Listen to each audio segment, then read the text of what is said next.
കർക്കിടകത്തിൻ്റെ ഒരു പ്രത്യേകതയാണ്. ഇപ്പം തീരത്ത് പുലർച്ചെ ഒരു പുകച്ചിലുണ്ട്. അപ്പോൾ അത് കടലിൽ വരുന്ന മാറ്റം, വർഷകാലത്ത് ഈ കടലിൻ്റെ അപ്വെല്ലിങ്, അതായത് മത്സ്യത്തൊഴിലാളികളുടെ ഭാഷയിൽ പറഞ്ഞാൽ നീര് പിരിച്ച് വർഷം വരുന്നു. അപ്പോൾ അങ്ങനത്തെ ആ നീര് പിരിച്ച് വർഷം വരുന്നത് സാധാരണ ജൂൺ ജൂലൈ മാസങ്ങളിലാണ്. അപ്പോൾ കർക്കിടകത്തിൽ അതിൻ്റെ പരിസമാപ്തി അല്ലെങ്കിൽ അതിൻ്റെ ഉച്ചാവസ്ഥയിലെത്തും. അപ്പോൾ ഇത്തവണ യഥാർത്ഥത്തിൽ ഈ കടലിലെ വർഷം അല്ലെങ്കിൽ ഈ കടൽക്ഷോഭം അല്ലെങ്കിൽ കടലിലെ ഉണ്ടാകുന്ന മാറ്റം കുറച്ച് വൈകിയാണ് ഉണ്ടായത്. അതുകൊണ്ട് തന്നെ മത്സ്യത്തൊഴിലാളികൾക്ക് ഇതിൻ്റെ തുടക്കകാലത്ത് വലിയ ക്യാച്ചിങ് ഒന്നും ഇല്ലായിരുന്നു. അവർക്ക് ഇത് കൊല്ലത്തെ വളവൽത്തോപ്പ് തീരമാണ്. ഇവർ ഇത്തവണ വൈകിയാണ് ഈ കടലെടുത്തത്, അവരുടെ ഭാഷയെ പറഞ്ഞപ്പം. ഇന്നൊക്കെ നമ്മൾ ഈ തീരത്ത് വരുമ്പോൾ രാവിലെ ഒരു മഞ്ഞിൻ്റെ പോലെ ഒരു പുകച്ചിലുണ്ട്.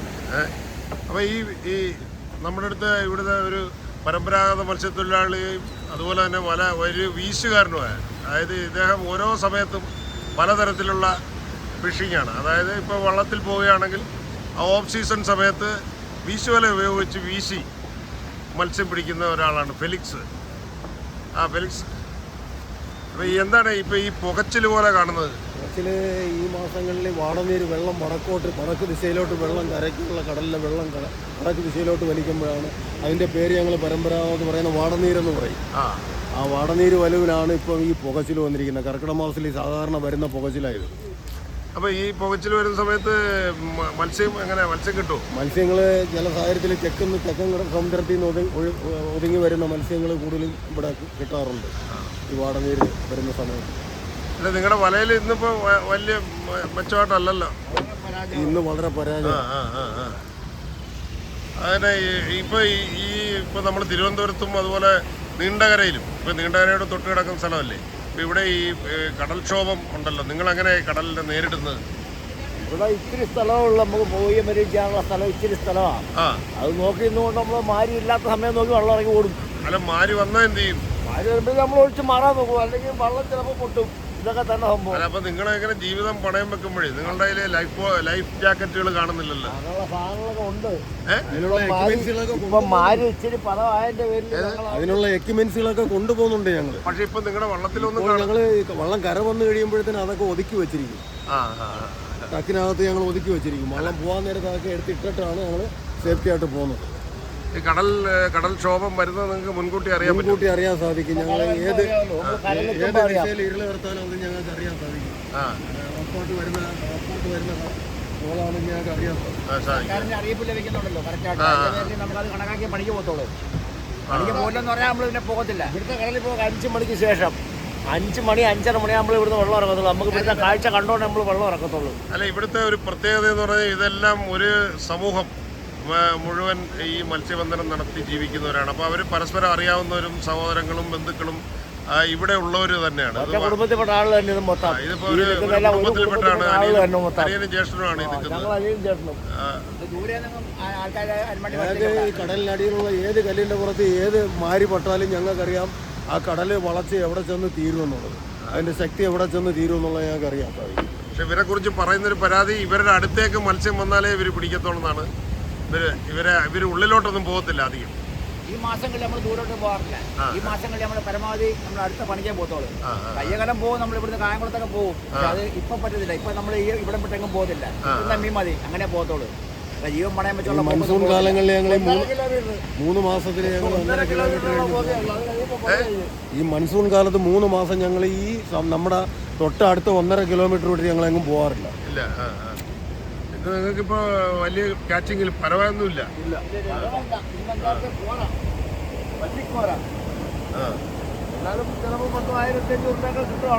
പല്ലിക്കോരയാണ് ഇപ്പോൾ ഈ വള്ളങ്ങളുടെ ഇവിടെ എല്ലാം കിട്ടിയിരിക്കുന്നത്. അവർക്ക് പരവ അധികമായിട്ട് കിട്ടിയിട്ടില്ല.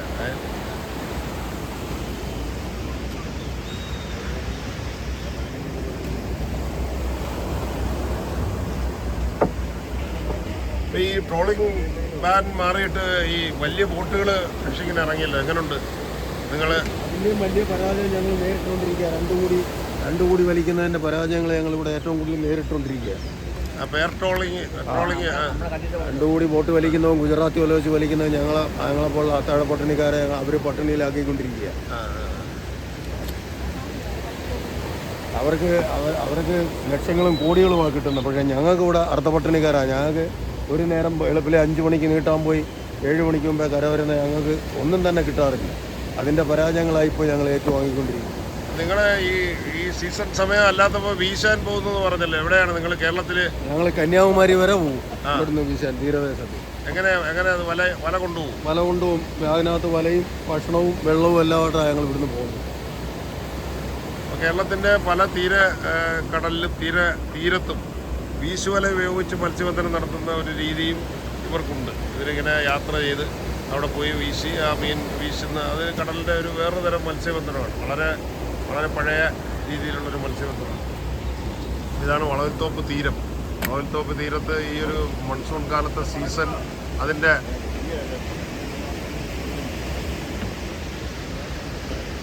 പരിസമാപ്തിയിലേക്ക് എത്തുകയാണ്. അപ്പോൾ ഇവർക്ക് ഇടക്കാലത്ത് പരവ കിട്ടി, പിന്നെ അതുപോലെ തന്നെ റാളിൻ്റെ കൊഞ്ചിൻ്റെ പണിയുണ്ടായിരുന്നു. അപ്പോൾ കടലിന് വലിയ ദോഷം വരാത്ത രീതിയിലുള്ള മത്സ്യബന്ധനം നടത്തുന്ന ആൾക്കാരാണ്. നമുക്കിവിടെ എത്ര വെള്ളമുണ്ട് ഇവിടെ? 25 വെള്ളമേ ഉള്ളൂ. ഏതാണ്ട് ഒരു നൂറ്റാണ്ട് കാലമായിട്ട് അതിന് മുമ്പ് തന്നെ പല രീതിയിൽ മത്സ്യബന്ധനം തുടങ്ങിയാണ്. മുമ്പ് തടി വള്ളങ്ങളായിരുന്നു, കുഴഞ്ഞു പോകുന്നതായിരുന്നു. ഉണ്ടായിരുന്നു. ഇപ്പോൾ അത് കുറഞ്ഞു. എല്ലാം ഈ സമൂഹത്തിൽ അങ്ങോട്ടും ഇങ്ങോട്ടും ചേർന്ന് ബന്ധുക്കളും സുഹൃത്തുക്കളും ഒക്കെ തന്നെയാണ് മത്സ്യബന്ധനത്തിന് പോകുന്നത്. പുറത്തുനിന്ന് വരുന്നവരാരുമില്ല.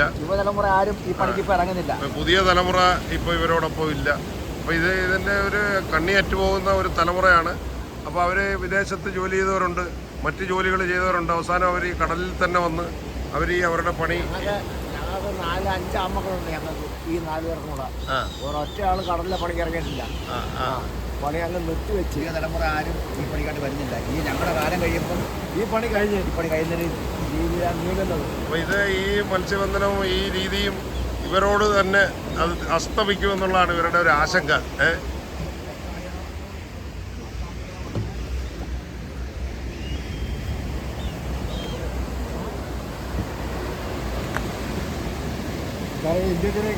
വിട്ട് ഇദ്ദേഹം ഒരു മുതിർന്ന മത്സ്യത്തൊഴിലാളിയാണ്, വളരെ സീനിയറാണ്.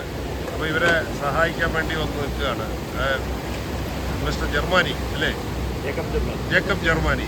അദ്ദേഹം ഇവിടെ പരസ്പരം അറിയാവുന്നവരും, ഞാനും ഈ നാട്ടുകാരനാണ്. അപ്പോൾ നമുക്കറിയാം പരസ്പരം അറിയാവുന്ന ഒരു സഹോദരങ്ങളും ഒക്കെ തന്നെയാണ് മത്സ്യബന്ധനം നടത്തുന്നത്. ഇദ്ദേഹം ഇവരെ സഹായിക്കുകയാണ്. ഇദ്ദേഹം ഒരു പേരെടുത്ത് സ്രാങ്കായിരുന്നു അല്ലേ?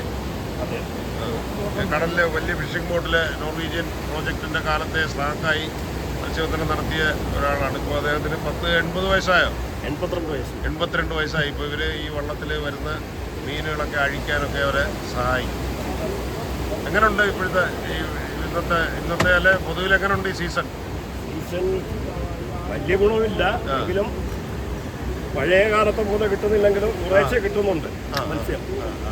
അത് ഈ കാലാവസ്ഥ നേരത്തെ പ്രതികൂലമാകാത്തതിൻ്റെ പേരിലായിരുന്നു. കാലാവസ്ഥ നേരത്തെ വന്നിരുന്നെങ്കിൽ വള്ളത്തിന് നല്ല പണികളൊക്കെ കിട്ടിയാണ്. നീര് വിരിച്ച് വർഷം വന്നോ? നീര് വിരിച്ച് വർഷങ്ങൾ വന്നിട്ടില്ല. ഇത് മുൻകാലങ്ങളിലെന്ന് പറയുന്നത് ജൂൺ മാസം ആകുമ്പോഴത്തേക്ക് നല്ല വർഷങ്ങൾ നടക്കുന്ന സമയമാണ്. ജൂൺ ജൂലൈയിലൊക്കെ നല്ല വർഷമായിരിക്കും. അപ്പോഴാണ് ഈ മീൻ കൂടുതലായിട്ട് ഈ വള്ളങ്ങൾക്കെല്ലാം കിട്ടുന്നത്. അപ്പോൾ അങ്ങനെ ഉണ്ടായില്ല, ഈ വർഷം അങ്ങനെ ഉണ്ടായില്ല. എങ്കിലും കുറഞ്ഞ തോതിലൊക്കെ പണികൾ കിട്ടുന്നുണ്ട്. ഇതെന്ത് മീനാ? ഇത് കോരയല്ലേ? കാണിച്ച് ഇത് കോര, ഇത് പനിക്കൊരയെന്ന് പറയും. അപ്പോൾ ഇന്നും ഒരാഴ്ച കൊണ്ട് ഈ മീൻ കുറഞ്ഞ മീൻ കിട്ടുന്നുണ്ട്. ഇത് രുചികരമാണോ? രുചിയുള്ള മീനാണ്. പരവ വലിയ പരവ ഒന്നും കാണുന്നില്ല, കോടാലിപ്പരവ എന്നൊക്കെ പറയുന്നത്. കോടാലിപ്പരവ എന്ന് പറഞ്ഞാൽ നമുക്ക് ഈ മാരിയുടെ ഇപ്പോൾ ഇച്ചിരി തിര കൂടുതലുണ്ട്, കടലിൻ്റെ ഉയർച്ച കൂടുതലുണ്ട്. ഒന്ന് ശാന്തമാകണം. ശാന്തമായാൽ കുറച്ചുകൂടെ ഈ കിഴക്കേ പാരിൻ്റെ പുറത്ത് നിർത്തി വയ്ക്കാൻ സാധിക്കും. ആ സമയങ്ങളിൽ വലിയ പരവ കിട്ടും. ഇപ്പം ബോട്ടിലുള്ള പണി, ട്രോളിംഗ് ബോട്ടിലെ പണി നിർത്തിയിട്ട് എത്ര വർഷമായി? ഞാനോ? ഞാൻ ട്രോളിംഗ് ബോട്ടിൽ പണി നിർത്തിയിട്ട് 70 വയസ്സായപ്പോൾ ഞാൻ നിർത്തി. ബാക്കി പിന്നെ ഇപ്പം 10-12 വർഷം കൊണ്ട് ഈ പണികളാണ് ചെയ്തത്.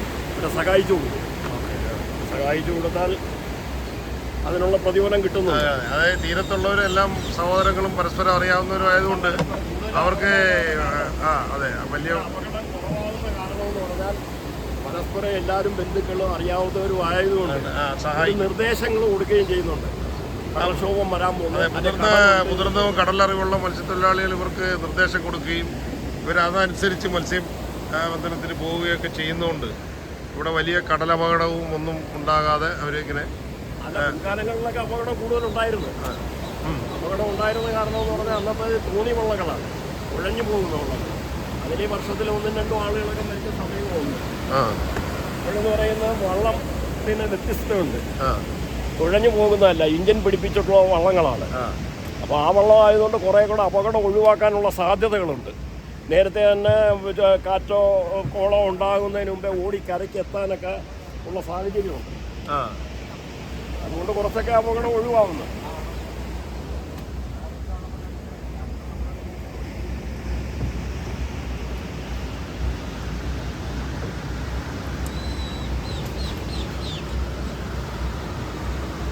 സാധാരണ ഇവിടെ ഒരു പ്രത്യേകതരം ഒരു കിളി വന്നിരിക്കുമല്ലോ, ഒരു കടലിലെ അങ്ങനത്തെ കിളികളെ ഒന്നും കാണുന്നില്ല ഈ വർഷകാലത്തൊക്കെ വരുന്ന. വർഷകാലത്ത് വരുന്ന അത് വർഷം കൂടുതലുണ്ടാകുമ്പോൾ പടിഞ്ഞാറുനിന്ന് വരുന്നതാണ്, ഏറ്റവും ഉൾക്കടലിൽ നിന്ന് വരുന്നതാണ്.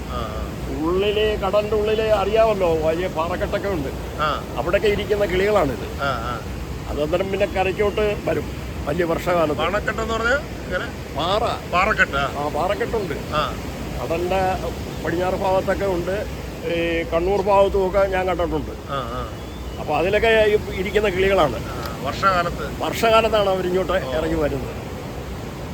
നമ്മുടെ ഈ കാണുന്ന ആ ഒരു വിളക്കുമരം അത് എത്ര വർഷമായി?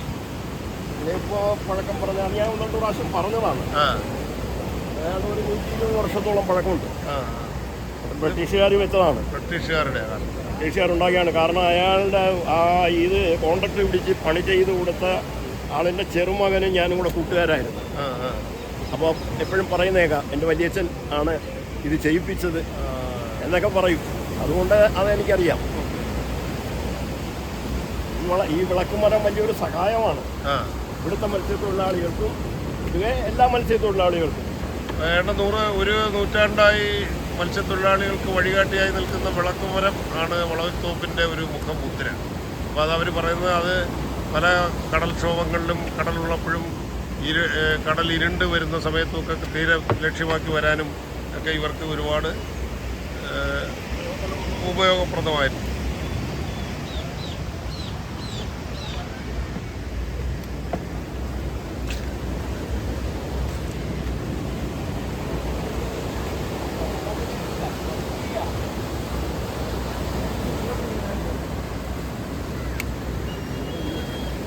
എന്തോ അതാ വരുന്നേ. പിന്നെ ഇയാൾ നമ്മളെ പിടിച്ചോട്ട് ഞങ്ങളെ കണ്ടിരുന്നത് കാണിച്ചുതരാം.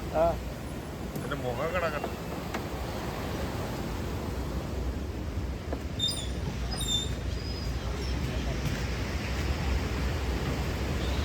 ഇവിടുത്തെ ഒരു പ്രമുഖമായ മത്സ്യ വ്യവസായിയാണ്.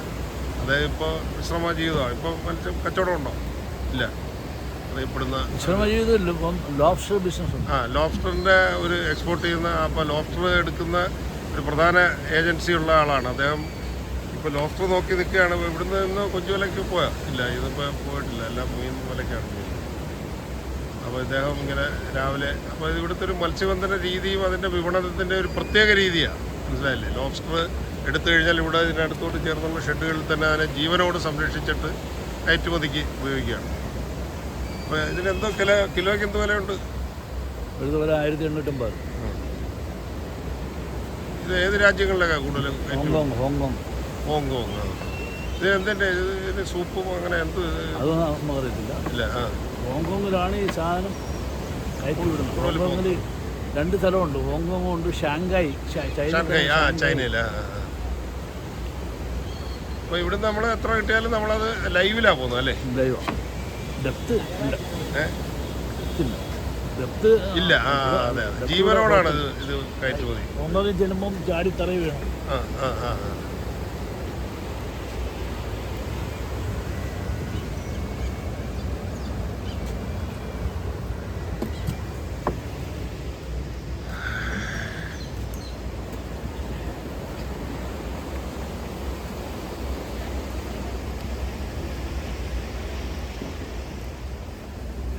പണിയും കണ്ടിട്ട്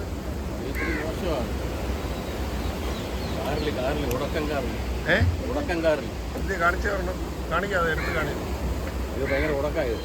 എന്നുവെച്ചാൽ ഇതൊരു പ്രത്യേകതരം കാറിലാണ്. അത് മലയിൽ വീണാൽ ഭയങ്കര പാടായിരുന്നു. മലയിൽ നിന്നെടുത്താൽ എൻ്റെ കണ്ണി വിട്ടുമെന്ന് അവർ പറയുന്നത്.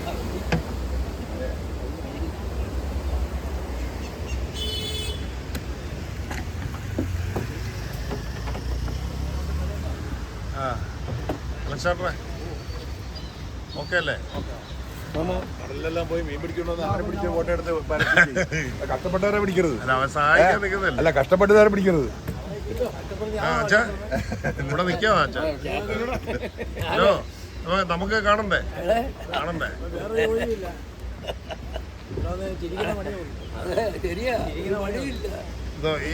ഈ സീസണിന്റെ ഒരു എങ്ങനെയായി ഇതിന്റെ ഈ ആഗസ്റ്റ് മാസത്തോടു കൂടി തീരുവോ ഈ സീസൺ? നോക്കണേ, ചുരുണ്ടോടി പോയത് ഇതാണ് ഏറ്റവും വലിയ ദുരന്തം. ഇപ്പോഴത്തെ ഇതിന്റെ വെള്ളത്തിന്റെ നീരൊഴുക്ക് നീര് പിരിക്കുന്നു എന്ന് പറയുന്നത് തന്നെയാണ് ഈ വലയിലാണ്. മീനെല്ലാം പറിക്കെടുത്തുള്ള 5 മണിക്കൂർ പണി ഇതിനകത്ത്. എടുക്കാൻ പറ്റും.